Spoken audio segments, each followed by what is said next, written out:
Zyklon B was the trade name of a cyanide-based pesticide invented in the early 1920s, and manufactured by German chemical conglomerate IG Farben.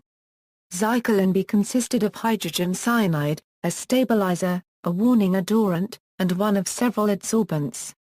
Zyklon A was a previously produced liquid pesticide, which released hydrogen cyanide in a chemical reaction with water. After the invention of Zyklon B, Zyklon A production ceased. The product is infamous for its use by Nazi Germany to murder an estimated 1.2 million people, including approximately 960,000 Jews, in gas chambers installed in several extermination camps during the Holocaust.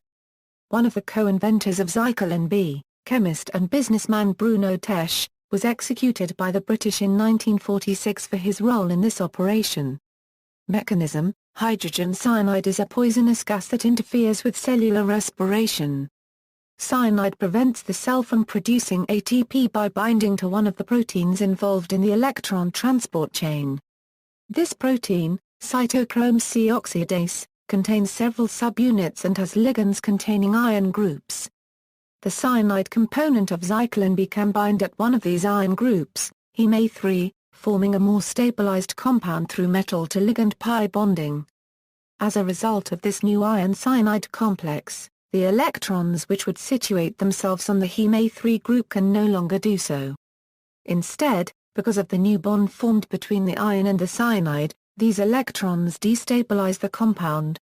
Thus, the heme group no longer accepts them.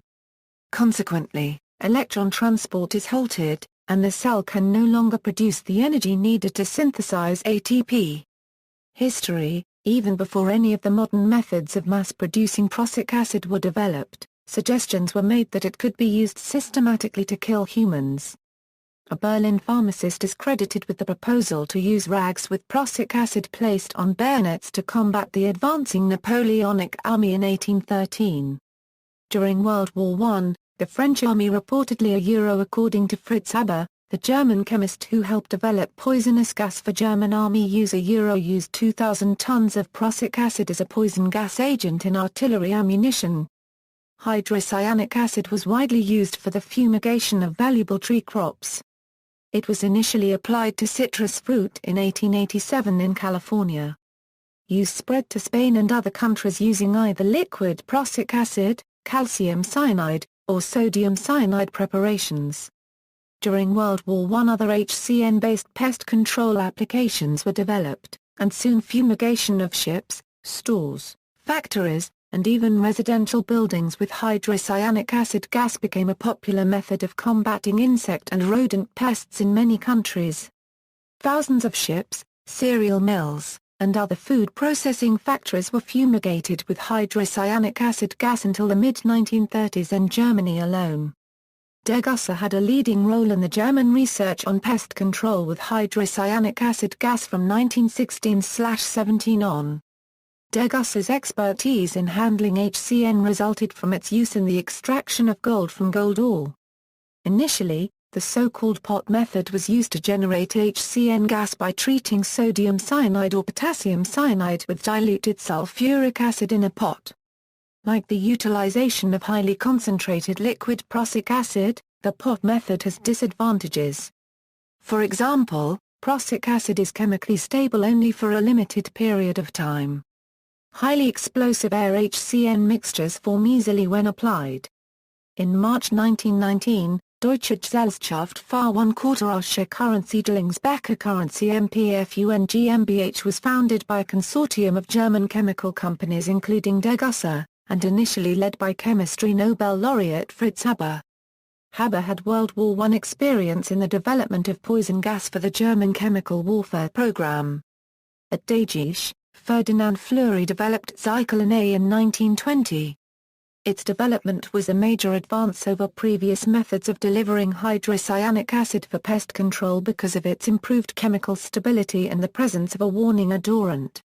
Walter Hurret, Bruno Tesch and Gerhard Peters were all collaborators of Fritz Haber working at the Kaiser Wilhelm Institute for Physical Chemistry and Electrochemistry at Berlin-Dahlem.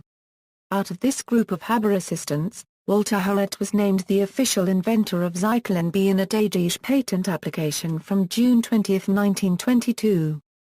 The German Patent Office awarded the patent on December 27, 1926. The main invention in Zyklon B consisted of the absorption of liquid hydrocyanic acid into a highly porous adsorbent. Initially, heated diatromite was used as an adsorbent.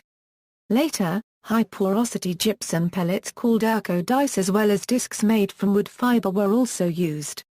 The adsorbed hydrocyanic acid was very safe in handling and storage when placed in inexpensive airtight cans of various sizes. Gerard Peters, manager of Daygish, cites M. Kaiser to the effect that today's Zyklon prussic acid is known on all continents as the means of choice. Not only for debugging and delousing but also, in general, for disinfesting large rooms. From 1929 onwards the United States used Zyklon B to disinfect the freight trains and clothes of Mexican immigrants entering the U.S. Farms Securities Administration photographer Marion Post Walcott recorded the use of cyanide gas and Zyklon B by the Public Health Service at the New Orleans quarantine station during the 1930s. In early 1942, Zyklon B had emerged as the preferred extermination tool of the Nazi regime for both the Auschwitz-Birkenau and Majdanek extermination camps during the Holocaust.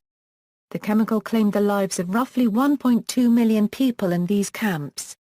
Rudolf H. Paragraph SS, commandant of Auschwitz, said that the use of Zyklon B came about on the initiative of one of his subordinates, Captain Karl Fritzsch, who used the substance to kill some Russian POWs in late August 1941.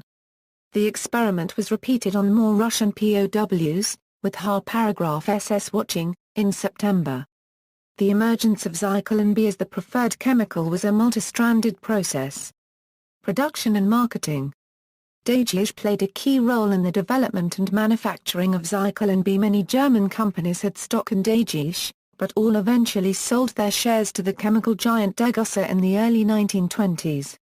Daygish's role at this point was limited to acquiring patents and intellectual property. It did not produce Zyklon B. The manufacture of Zyklon B was handled by Dessau Worker Far 1/4 Zucker and Chemisch Worker, which acquired the stabilizer from IG Farben, the warning agent from sharing AG and the prussic acid from Dessau Schlumpe and assembled them into the final product. Dessau Schlumpe extracted prussic acid from the waste products of the sugar beet refining process. Apart from Dessau Worker, Zyklon B was also produced from 1935 by Kaliwak AG in the Czech town of Cologne and in France. Upon production, Zyklon B was sold by Daygish to Degussa. To cut costs, Degussa sold the marketing rights of Zyklon B to two intermediaries, the Hurett and Linger GmbH and Teschen Stabenow of Hamburg. Both suppliers split their territory along the Elbe River, with Heli handling the clients to the west and Testa those to the east. Zyklon B is still in production in the Czech Republic in the factory Drislava Kola NAS in the city of Kola N, under the trade name Uragan D2, and is sold for the purpose of eradicating insects and small animals. The Czech word Uragan means hurricane, or cyclone in English. In addition to the production of Zyklon B without the warning odorant specifically for the purpose of mass killings of humans, it has been suggested that some Zyklon B may have lacked the odorant because of supply shortages. Use as a method of mass murder, used by Nazi Germany. Zyklon B was used during the Holocaust by Nazi Germany to murder prisoners in gas chambers installed in the extermination camps Auschwitz-Birkenau, and Majdanek, and Sachsenhausen. Most of the victims were Jews and Poles. The chemicals used had been deliberately manufactured without its warning odorant. On September 3, 1941, about 600 Soviet prisoners of war and 256 Polish POWs were gassed to death with Zyklon B in Auschwitz Camp I. This massacre came shortly after the first experiment with gas, in which about 25 Soviet prisoners were gassed to death in the basement of Block 11. The experiments lasted longer than 20 hours. According to Rudolf H. Paragraph SS, the commandant of Auschwitz, Bunker 1 held 800 victims, and Bunker 2 held 1,200 victims. Once the gas chambers were full, their doors were closed tightly, and solid pellets of Zyklon B were dropped into the chambers through pipes in the side walls, thus releasing the cyanide gas immediately. Those victims inside the gas chambers usually died within 20 minutes. The speed of the deaths depended on how close the victim was standing to a poison gas vent, according to Har paragraph SS, who estimated that about one-third of the victims died practically immediately. Johann Kramer, an SS doctor who oversaw the gassings, testified, "The shouting and screaming of the victims could be heard through the opening and it was clear that they fought for their lives." If the gas chamber had been crowded, which they typically were, the corpses were found half squatting, their skin discolored pink with red and green spots, with some found foaming at their mouths, or bleeding from their ears. Victor Capesius was one of the Nazi war criminals who worked with Zyklon B in Auschwitz and Birkenau. He was sentenced to prison in West Germany for his crimes. Legacy after World War II mass murders. After World War II ended in 1945, the two directors of the Tester Company, Bruno Tesch and Karl Weinbacher, were tried in a British military court, convicted of mass murder, and executed for their part in producing and distributing Zyklon B. The continued use of the trade name Zyklon has prompted angry reactions from Jewish groups. In 2002, both the Siemens and Umbro companies withdrew their attempts to use or trademark the word for their products. Holocaust deniers claim that Zyklon B gas was not used in the gas chambers, relying for evidence on the low levels of residues of Prussian blue in samples of the gas chamber walls and ceilings found by Frederick A. Leuchter, which Leuchter ascribed to the general delousing of the buildings. Leuchter's negative control, a sample of gasket material taken from a different building in the camp, registered as having no such cyanide residue. The manager of the chemical laboratory hired by Leuchter stated in an interview in the movie Mr. Death, The Rise and Fall of Frederick A. Leuchter, Jr., that Leuchter's thick samples of brick would have diluted completely the cyanide residue, which formed only a very fine layer on the masonry walls and cannot penetrate deeper. In 1994, the Institute for Forensic Research in Kraków W re-examined this claim on the grounds that formation of Prussian blue by exposure of bricks to cyanide is not a highly probable reaction. Using more sophisticated microdiffusion techniques, they tested 22 samples from the gas chambers, delousing chambers, and living quarters, finding cyanide residue in both the delousing chambers and the ruins of the gas chambers but none in the ruins of the living quarters. References, notes. Sources: Evans, Richard J. The Third Reich at War. New York, Penguin Group. ISBN A978-0-14-311671-4. Piper, Francisek. Gas Chambers and Crematoria. In Gutman, Israel. Berenbaum, Michael. Anatomy of the Auschwitz Death Camp. Bloomington, Indiana, Indiana University Press PPA 157 182. ISBN A0-253-32684-2. Rummel, Rudolph. Death by Government. New Brunswick, New Jersey, Transaction.